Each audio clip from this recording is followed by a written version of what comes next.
नमस्कार दोस्तों, welcome back to your own channel Adhishthan commerce classes. आज के वीडियो का हमारा सब्जेक्ट है economics, 6 chapter index number and the today's topic is construction of index number.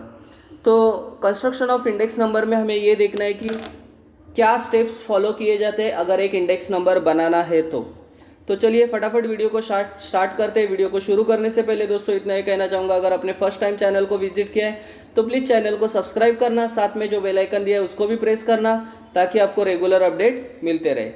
फटाफट स्टार्ट करते हैं आज के वीडियो को। Construction of index number. Following steps are involve in the construction of index number. First point, purpose of index number. तो first step क्या है? The purpose for constructing index number, its scope, as well as which variable is intended to be measured should be clearly decided to achieve fruitful results। मतलब index number बनाने के पहले हमारे mind में कुछ ideas clear होने चाहिए। तो क्या क्या हमें क्लियर होना चाहिए? देखिए, the purpose for constructing index number. पहला हमें मालूम होना चाहिए कि हम इंडेक्स नंबर क्यों बना रहे। The purpose of index number, it's scope, as well as variable which is intended to be measured। तो क्या वेरिएबल को हम लोग मेजर कर रहे हैं? हम लोग प्राइस मेजर कर रहे हैं, क्वांटिटी मेजर कर रहे हैं, इसके बारे में क्लियर आइडिया हमारे माइंड में होना चाहिए। That is the purpose of index number. That is the first point. Second point, selection of the base year. The base year is also called the reference year. देखिए यहाँ उन्होंने क्या second step बोला है कि आपको बेस ईयर चॉइस करना पड़ेगा। तो बेस ईयर को हम लोग रेफरेंस ईयर भी बोल सकते हैं। The base year is also called the reference year. It is the year against which companies are, it is the year against which comparisons are made. Means जो भी base year है उसके साथ ही हम लोग कंपेरिजन्स करने वाले। The base year should be normal year. देखिए एक मोस्ट इंपॉर्टेंट बात यहाँ बोलिए कि जो भी बेस ईयर आप चूज करोगे वो नॉर्मल ईयर होना चाहिए। नॉर्मल ईयर होना चाहिए मतलब क्या होना चाहिए? It should B free from natural calamities. मतलब जो बेस ईयर हम लोग चॉइस करेंगे वो फ्री फ्रॉम नेचुरल कैलेमिटी, मतलब उस साल फ्लड, अर्थक्वेक, ऐसे कोई भी चीज़ें देश में नहीं हुए होने चाहिए। That is the, it should be normal. It should not be too distance in the past, मतलब ज़्यादा डिस्टेंट जो भी ईयर है वो भी नहीं लेना चाहिए। फॉर एग्जांपल अगर मैं 2020 का कंपैरिजन अगर 1975 से करता हूँ तो 1975 से लेके 2020 तक बहुत सारे चेंजेस हुए होंगे। तो ये जो पॉइंट उन्होंने बोला है कि जो बेस ईयर होना चाहिए वो नॉर्मल होना चाहिए और it should not be too distant. Too distant मतलब ज़्यादा लंबा का भी नहीं होना चाहिए। अगर 2020 में आप कंपैरिजन कर रहे हैं तो 2002, 2005, 2010 भी चल जाएगा, बट आप 1975 से उसका कंपैरिजन कर रहे हैं तो it should be too distant, और ऐसे नहीं होना चाहिए। That is the second step. So first step हमने देखा था purpose of index number. Second step, जो भी selection of the base year होगा वो नॉर्मल होना चाहिए and it should not be too distant. Third point, selection of items. It is necessary to select sample of the number of items to be included in the construction of particular index number.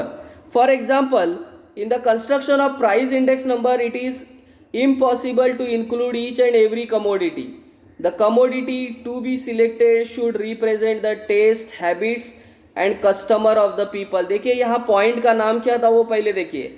Selection of item मतलब जो भी item हम select करेंगे वो ज़्यादा से ज़्यादा लोगों ने यूज़ किया होना चाहिए, ज़्यादा से ज़्यादा लोगों का टेस्ट, हैबिट्स या लोगों का वो यूज़ करने का आदत लोगों को होना चाहिए। ऐसा ही प्रोडक्ट या जो भी गुड्स होगा वो हमने चूज़ करना चाहिए to prepare the index number. यहाँ उन्होंने बोला है ओनली स्टैंडर्डाइज और graded item should be included to give better result. मतलब आप इंडेक्स नंबर बना रहे हैं और आपको अच्छे रिजल्ट्स चाहिए तो पहला बात उन्होंने बोला था the commodities to be selected should represent the taste, habits and customer of the people. मतलब ज़्यादा से ज़्यादा लोग ये गुड्स यूज़ कर रहे होने चाहिए। दूसरा चीज़, एक स्टैंडर्डाइज फॉर्म, जैसे 1 kg होगा, 2 kg होगा, तो ऐसे ही गुड्स को हम लोग क्या कर सकते हैं, इंडेक्स नंबर को कैलकुलेट करने के लिए मेजर कर सकते हैं, दैट इज अ स्टैंडर्डाइज और ग्रेडेड आइटम्स। तो ये पॉइंट क्या था, एक बार वापस देखेंगे। Selection of items, it is necessary to select a sample of the number of items to be included in the construction of particular index number. For example, the construction of price index number, it is impossible to include each and every item. जब हम लोग price index बनाते हैं तो हर एक items को हम लोग इंक्लूड नहीं कर सकते, क्योंकि हर एक प्रोडक्ट का प्राइस अलग अलग हो सकता है। तो हमने ऐसे ही आइटम्स चूज करना चाहिए इंडेक्स नंबर बनाने के लिए, जो ज़्यादा से ज़्यादा लोग प्रेफर कर रहे हो टेस्ट में, हैबिट्स, कस्टम्स में। तो ऐसे ही आइटम्स को हमें चॉइस करना चाहिए इंडेक्स नंबर बनाने के लिए, जो स्टैंडर्डाइज होगा, ग्रेडेड होगा, ऐसे आइटम्स को चॉइस करना चाहिए। Selection of price quotation, fourth point, selection of price quotation. Price of selected commodities में vary from place to place and shop to shop in the same market. Therefore, it is desirable that price quotation should be obtained from the unbiased price reporting agency. देखिए यहाँ उन्होंने most important बात बोला है price quotation के बारे में, क्योंकि क्या होता है कि प्राइस जो होता है ना, place to place, market to market, shop to shop क्या हो सकता है, चेंज अलग अलग हो सकते हैं। तो प्राइस कोटेशन एक पर्टिकुलर अनबायस्ड जो प्राइस एजेंसी है, प्राइस रिपोर्टिंग एजेंसी, उनसे लिया होना चाहिए। अनबायस्ड मतलब जो भी प्राइस होगा एक पर्टिकुलर एजेंसी से लेना हो, जो रिपोर्टिंग एजेंसी है उनसे लिया होना चाहिए। To achieve accuracy, proper selection of representative places and person is required. तो प्राइस तो प्रॉपर होना चाहिए, अनबायस्ड प्राइस रिपोर्टिंग एजेंसी से लिया होना चाहिए। दूसरा चीज़, जो भी सिलेक्शन ऑफ रिप्रेजेंटेटिव प्लेसेस होंगे या पर्सन्स होंगे वो भी एक्यूरेट होना चाहिए। To achieve accuracy, proper selection of representative places and person is required.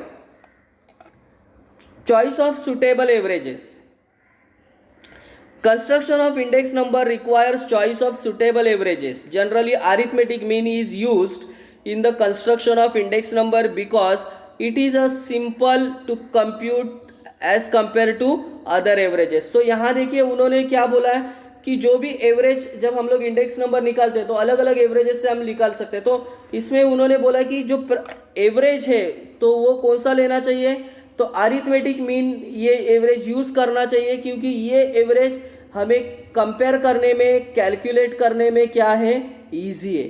Compute and compare to other averages ये ज़्यादा ईजी है। Arithmetic mean.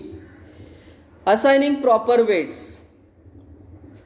Wait refers to relative importance of different item in construction of index number. तो weight का मतलब यहाँ देखिए, यहाँ एक इंपॉर्टेंट बात उन्होंने किया है। वेट का मतलब क्या है, it refers to relative importance of the different items. Weight are of two types, so दो टाइप के वेटेज हो सकते हैं, क्वांटिटी वेट हो सकता है एंड दूसरा है value weight. Value weight P into Q किया है, price into quantity.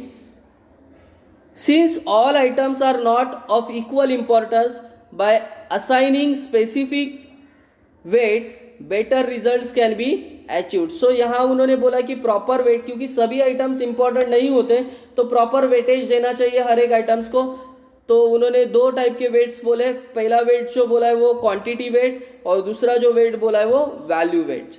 7th point, selection of an appropriate formula. देखिए जब इंडेक्स नंबर कैलकुलेट करते हैं तो बहुत सारे फार्मूलाज है, तो इसमें से एक परफेक्ट जो हमें प्रॉपर रिजल्ट देने वाला फार्मूला ही चॉइस करना चाहिए।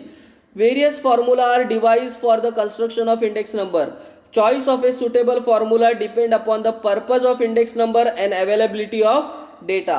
तो जो भी फार्मूला आप चॉइस करने वाले, ये किस पे डिपेंड होना चाहिए, तो इन्होंने लास्ट लाइन बोला है, देखिए the suitable formula depends upon the purpose of index number and availability of data, कि आपका पर्पज क्या है और आपके पास अवेलेबल डेटा क्या है, इस पे फॉर्मूला डिपेंड करेगा।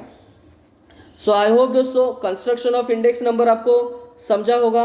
अगर ये सभी पॉइंट्स आपको क्लियरली समझा है तो प्लीज़ लाइक करना, दोस्तों के साथ शेयर करना। That's it, thank you very much दोस्तों। We will be meeting in our next video, तब तक के लिए बाय बाय।